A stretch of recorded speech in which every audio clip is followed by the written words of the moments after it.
Shri Beni Madhav Agnihotri inter college Thathiya Kannauj में आज दिनांक 25 जुलाई 2024 को संचारी रोग नियंत्रण अभियान के अंतर्गत विशेष स्वच्छता अभियान के अंतर्गत आज आदरणीय फूलचंद्र प्रजापति जो कि विद्यालय के नोडल प्रभारी हैं, अधिकारी हैं, उनके नेतृत्व में आज सबसे पहले श्रीमती रोशनी शर्मा जी ने बच्चों को बहुत बेहतर ढंग से स्वच्छता के बारे में समझाया। उसके बाद कुछ बालिकाओं ने एक सुंदर सा गीत प्रस्तुत किया। आइए आप स्वयं सुन लीजिए। आज हम स्वच्छता अभियान के बारे में बात करेंगे कि ये स्वच्छता अभियान क्यों चलाया जा रहा है, किस लिए चलाया जा रहा है। किसी को पता है? नहीं पता है। चलिए हम इस बारे में बात करेंगे।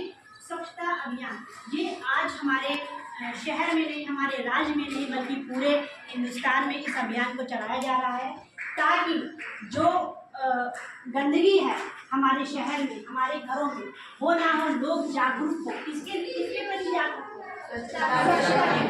अगर स्वच्छता नहीं होगी तो क्या होगा?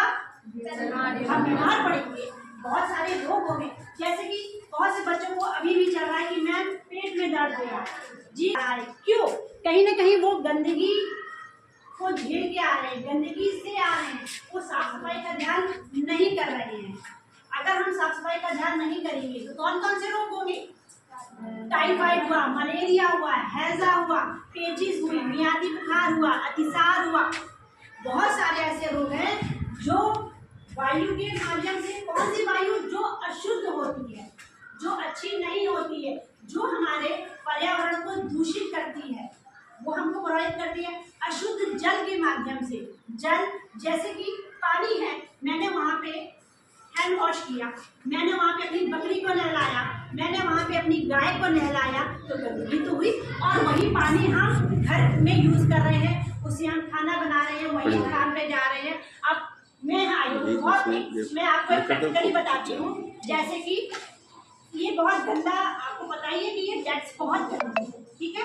मैंने इस पे ये डेस्क उठाया, मैंने ऐसे रख किया, फिर क्या किया, फिर मैंने इधर पकड़ा, फिर मैंने ये अपना दुपट्टा समाया, मैंने ऐसे खुजली मचाई, मैंने ऐसे खुजली मचाई। मेरे नेल्स भी बड़े हैं, तो नेल्स में क्या हुआ? गंदगी भर गई। और वही गंदगी मैंने हाथ धोने नहीं, और मैं घर गई और घर जाके मैंने उसी हाथ से खाना खाया। नतीजा क्या हुआ? तो गंदगी हमारे मुंह के जरिए हमारे पेट के अंदर गई और उसने हमारा पाचन तंत्र को गड़बड़ाना शुरू कर दिया, जिससे हमारे पेट में दर्द, बुखार, उल्टी, थकान, चक्कर, जी घबराना जैसी समस्याएं पैदा हो गई। इसीलिए स्वच्छता को जानना बहुत जरूरी है। ये क्या है? अगर हम स्वच्छ नहीं रहेंगे, साफ सुथरे नहीं रहेंगे, अपने आसपास की गंदगी को साफ नहीं करेंगे, तो क्या होगा? हमारा स्वास्थ्य तो खराब होगा ही होगा, साथ में हमारे परिवार का विकास खराब होगा। इसलिए क्यों कहा जाता है, अगर किसी को छोटी माता हो गई है, बड़ी माता, चिकन पॉक्स हो गया है, तो क्यों कहा जाता है कि उस व्यक्ति को एक कमरे में अलग रखिए, अन्य व्यक्तियों से दूर रखिए? क्यों? एग्जैक्टली, अगर मैं उनके साथ रहूंगी, अगर हमारे परिवार का कोई भी सदस्य उनके संपर्क में आएगा तो क्या होगा? वो भी दूषित हो जाएगा, वो भी इससे इफेक्ट हो जाएगा, उसको भी ये बीमारी लग जाएगी। अगर एक व्यक्ति को लग गई तो ये पूरे घर के लोगों को लग जाएगी और कहीं ना कहीं ये एक दिन महामारी का नाम लेगी। इसलिए हमें स्वच्छता बहुत जरूरी है। हम अपने घर के आसपास की साफ सफाई को ध्यान रखें, साथ ही साथ आसपास की सफाई के साथ साथ अपनी व्यक्तिगत स्वच्छता भी बहुत जरूरी है।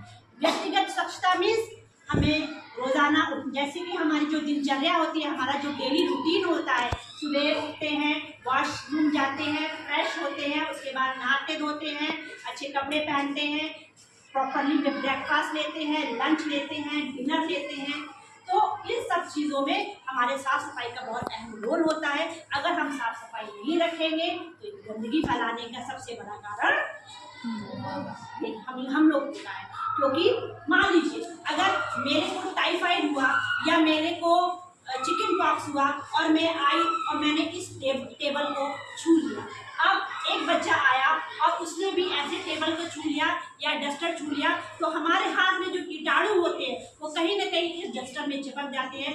ये कीटाणु इतने सूक्ष्म होते हैं, ये हवा रहे होते हैं, लेकिन हमको हमारी आंखों से नहीं दिख रहे होते। आपने इस डस्टर को छुआ तो आपके हाथ में भी वो कीटाणु आ गए और कहीं ना कहीं वो आपके अंदर चले जाते हैं। जरूरी नहीं कि खाने के माध्यम से जाए।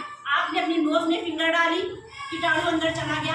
आपने अपनी आंखों को ऐसे रब किया, कीटाणु चले गए। आपने इधर खुजलाया, उधर खुजलाया, वो कीटाणु कहीं ना कहीं, फिर आपने खाना खाया तो वो कीटाणु कहीं ना कहीं आपके अंदर चले गए। इसलिए स्वच्छता का बहुत ध्यान रखना चाहिए। इसीलिए कहा गया है कूलर में पानी ना जमा होने दे। एक बहुत बड़ा कारण, जो टायर पड़े रहते हैं हम लोग ऐसे डाल देते हैं, उसमें बरसात का पानी गिरता जाता है। नतीजा क्या होता है, उसमें मक्खियाँ मच्छर बैठते रहते हैं और कहीं ना कहीं वो पूरे शहर को या घर को गंदा कर देते हैं। पानी भरने के साथ साथ स्मेल भी आती है, बदबूदार पानी क्योंकि हो जाता है। पानी काफ़ी दिनों तक उसमें सड़ता रहता है, चीज़ें तो खराब होती हैं और साथ में वो पानी भी बदबूदार हो जाता है और कहीं ना कहीं वो हमारे आसपास के वातावरण को दूषित कर रहा है। तो हम लोगों को ये कसम खा लेनी चाहिए कि स्वच्छता अभियान का हम हिस्सा जरूर बनेंगे। ना हम गंदे बनेंगे, ना अपने शहर को, गली के मोहल्ले को गंदा होने देंगे। तो हम लोग क्या करते हैं, झाड़ू लगाई और कूड़ा बाहर रोड पे डाल दिया। हम सोचते हैं कि हमारा घर बहुत साफ सुथरा हो गया, लेकिन हम ये नहीं देखते कि जो हमने रोड घर के सामने, गेट के सामने लगाया हुआ कहीं ना कहीं वो भी हमारे आसपास को गंदा कर रहा है। इसलिए हमें साफ सफाई का बहुत ध्यान रखना चाहिए। अब हम एक प्यारे से गीत के साथ, स्वच्छता अभियान गीत के साथ आपको, ये छोटे छोटे बच्चे हैं, ये संबोधित करेंगे। आ जाइए। जय भारत देश के मान धरा हम आज बताने आए हैं। इस धन्य धरा को स्वच्छ रखो हम ये बतलाने आए हैं। इस धन्य धरा को स्वच्छ रखो हम ये बतलाने आए हैं। हे भारत देश के मान धरा, स्वच्छ शाम और धरती शोभे शोभे जंगल पानी है। स्वच्छ शाम और धरती शोभे शोभे जंगल पानी है। इस धरा को स्वच्छ